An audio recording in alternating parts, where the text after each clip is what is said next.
ప్రస్తుతం big boss హౌస్లో winner ఎవరు అంటే నిఖిల్ అనే చెప్పవచ్చు. అయితే బయట ఆడియన్స్ హౌస్లో ఉన్న కంటెస్టెంట్స్ అందరూ కూడా ఇంకా విన్నర్ నిఖిల్ అని అనుకుంటున్నారు. కానీ లైవ్లో ఒక విషయం చోటు చేసుకుంది. అదేంటో చూద్దాం. ఇక విష్ణుప్రియ మణికంఠతో మాట్లాడుతూ ఇంక నిఖిల్ గురించి మాట్లాడుతుంది.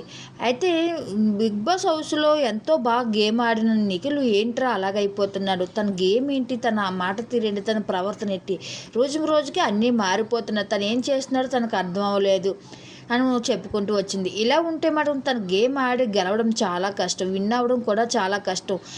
అది తనకు అర్థం అవ్వట్లేదా అనేసరికి ఇక ఆ మాటకి మణికంఠ అంటాడు, మరి వెళ్ళి దగ్గరికి వెళ్ళి చెప్పొచ్చు కదా ఆ విషయం అంటే, ఇక విష్ణుప్రియ అంటుంది ఆ మాటకి, మనం వెళ్ళి చెప్పామనుకో తను తప్పుగా అర్థం చేసుకుంటున్నాడు, తను సోనీతో మాట్లాడడం మాకు ఇష్టం లేదన్నట్టుగా తను ఆలోచిస్తున్నాడని నాకు అర్థమవుతుంది. అలాంటప్పుడు మనం చెప్పినప్పుడు మన బ్యాడ్ నేమ్ రావడం తప్ప ప్రయోజనం ఏమిటి లేదు.